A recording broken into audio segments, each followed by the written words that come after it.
Boom. What I'm about to tell you, I never thought would happen to me. I had a real bad experience with a mechanic. So my motor was knocking. Something was wrong with this motor from the day I bought it. Of course, out of the 10 people I spoke to with big blocks for sale, I buy the one for $3,000 that was fucked up. Something was already wrong with it. It was out of balance because anytime I hit the gas, it would vibrate. The whole car would vibrate. I knew something was wrong with it. Anyway, it developed a knock, and I didn't feel like pulling the motor again. I've done it so many times. I was just tired.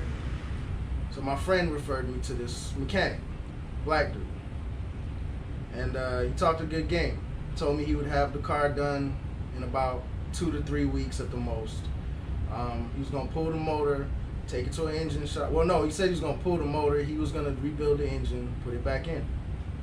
I was like, all right, cool, man. I was like, look, I hear all kind of crazy stories about how dudes' cars be in the shop for a year and they just got to get one more part and in 2 years their car will be running. I ain't with that noise. So I ain't trying to hear it. It don't take that long to do nothing.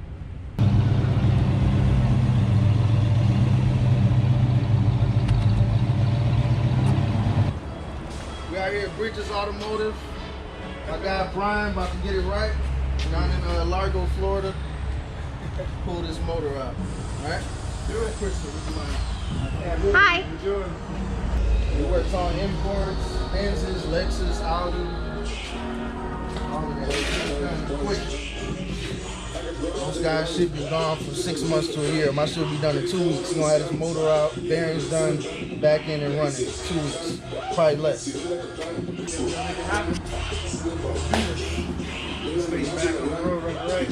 excited to work on this thing. Yeah. We're gonna get all that right. He told me to drop it off Tuesday. The motor will be pulled Thursday. It'll be out by Thursday night. Dropped it off Tuesday. Thursday rolled around. Got a bunch of excuses about how busy he got. Sunday rolled around. He's so busy. Anyway, pretty much another 2 weeks went by until the motor got pulled. And it wasn't even him that pulled it. He paid somebody else to pull it. Whatever. So the motor's out of the car for the umpteenth time. As soon as I pulled the oil plug, a big silver blob came out. We're about to take a look at the crank.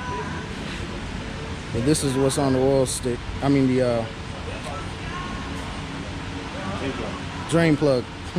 It's got a magnetic piece on the end, so we see a big piece of metal sticking out of it already. So that's a problem right there.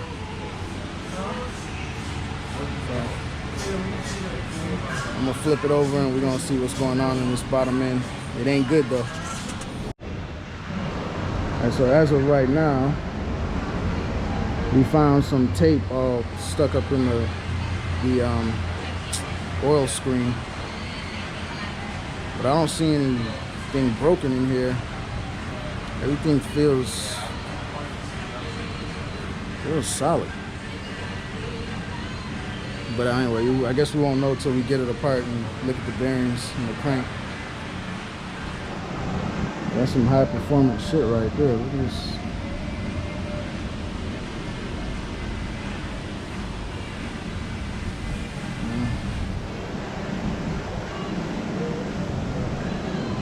When the motor was out of the car, it was taking him over a week to break it down. So I went up there, I started breaking down the motor. I was like, fuck it. I grabbed his tools, I started tearing it down. Found 2 detonated pistons.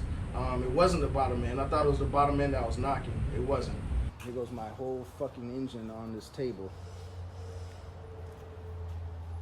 So it is about to go to the machine shop and see what's salvageable. My luck, probably damn near nothing. And imagine how much this is gonna cost. God damn. Even fuck the cam up somehow. All right, man. 2 weeks in now. This is the beginning of April. I dropped it off. I'm begging him. When are you gonna drop the motor off of the engine? Well, when are you gonna do the motor? So he bullshitted for about 2 weeks. He's so busy, blah, blah, blah. Anytime I went up there, he was either sleeping or on the phone to his shop. Whatever. He's so busy, blah, blah, blah. He's got all this family shit going on. You know, a lot of personal problems. Fine. Finally, he decides after 3 weeks of dicking me around, you know what, I'm just gonna take it to an engine shop, let them build it, then I'll put it back in the car. Fine, whatever. When's that gonna happen? I'm gonna do it tomorrow. Then tomorrow became tomorrow. Then tomorrow became tomorrow, and then tomorrow became next week.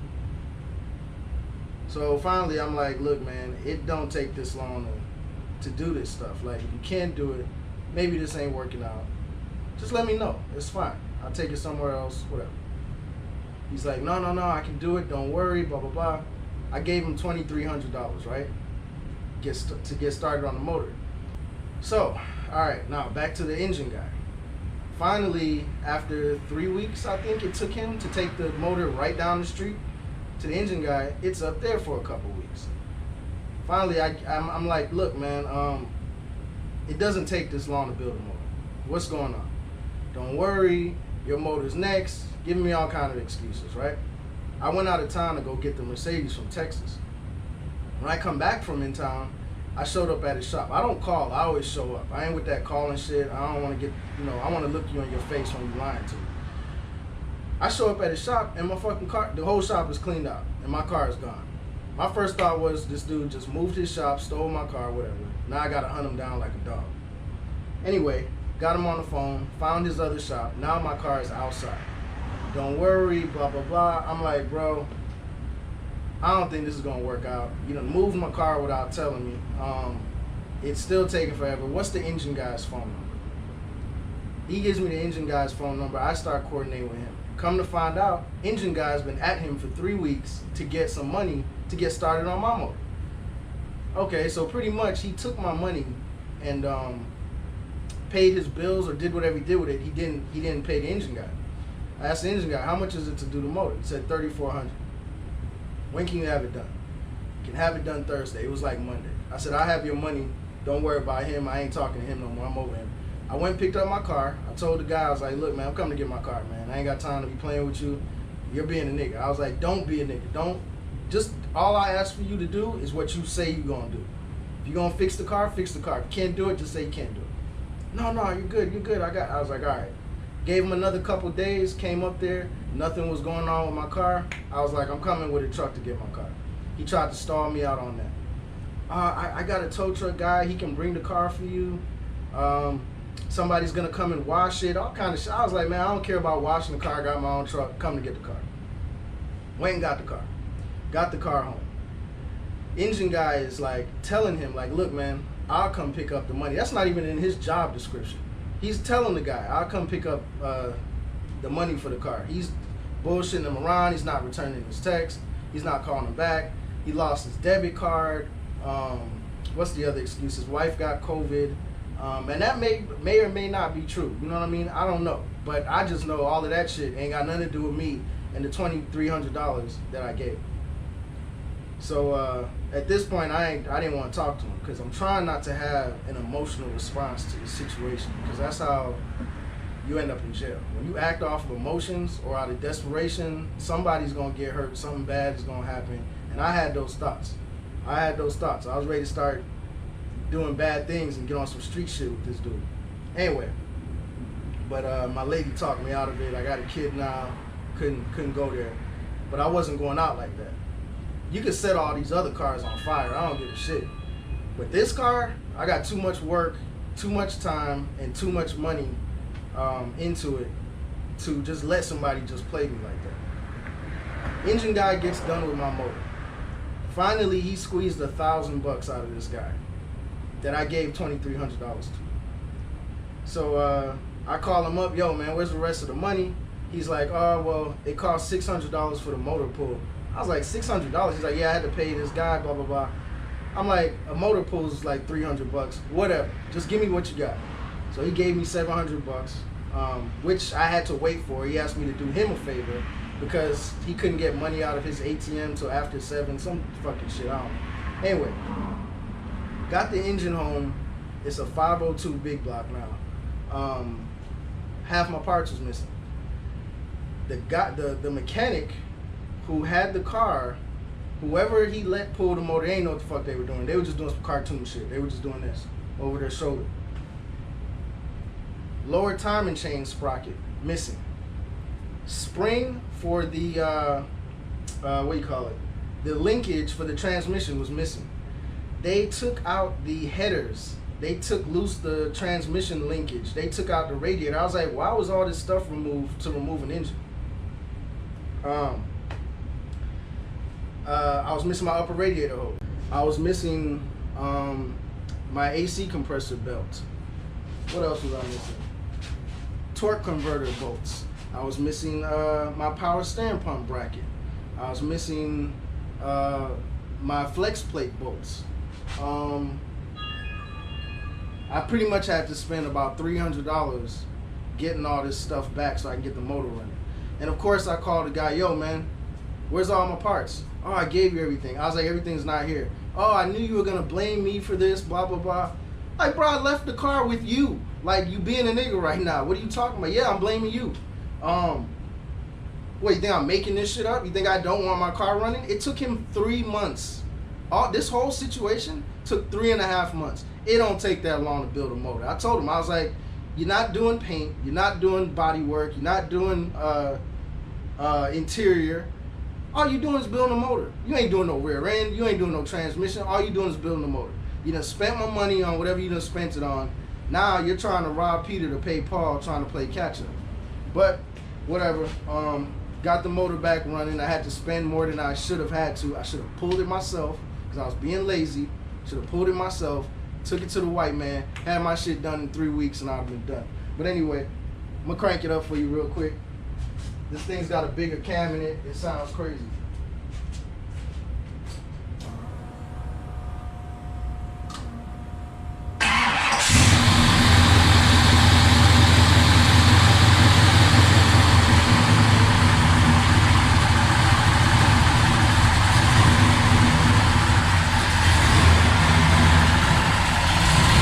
Thing is a monster.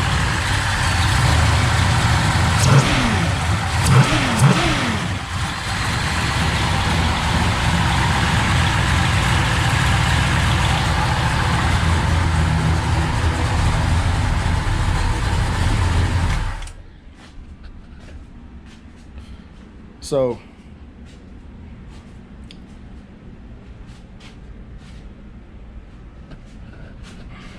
that's my story. This is why I will never go to another mechanic. This car has never seen a mechanic before. That was the first time it saw a mechanic, and she'll never see another one. Now, if it needs welding, mufflers, or you know, an alignment, or anything to do with any paint, any of that stuff, she'll see. But as far as going to another mechanic, it'll never happen. This dude lost my header bolts. I had to replace all my header bolts. He also lost 4 head bolts. All right, 4 head bolts. That's the weirdest. He lost the stupidest shit. Someone cut my EFI wires. I told him specifically, you do not have to disconnect the EFI. All you have to do is fold it back and pull the motor out. Someone cut my wires, disconnected the fuel lines. They know, you could tell somebody didn't know what the fuck they were doing. They were just disconnecting. Anything that could be disconnected, they were disconnecting. Made more work for themselves. And made more work for me, because I had to go behind them and put all this shit back together. But anyway, it is what it is. I learned my lesson, man. Learn from my mistakes. If you can work on your own car, go ahead and work on it. Don't take it to anybody else, man. You can't trust anybody out here, man. People play games, and then people end up getting hurt or getting locked up, and then they wonder, like, man, why did this happen to me? This dude lost his shop, and from what I hear, this is the second shop he lost. That's why he had to move my car. You wonder why that happened to you. You play too many games. You're playing around with people, man. They'll do something bad to you. The worst part about the whole situation, or one of the worst parts, is I actually like the guy. He seemed cool. Like, I'd have hung out with this dude. I'd have invited him to my house for barbecue, to hang out.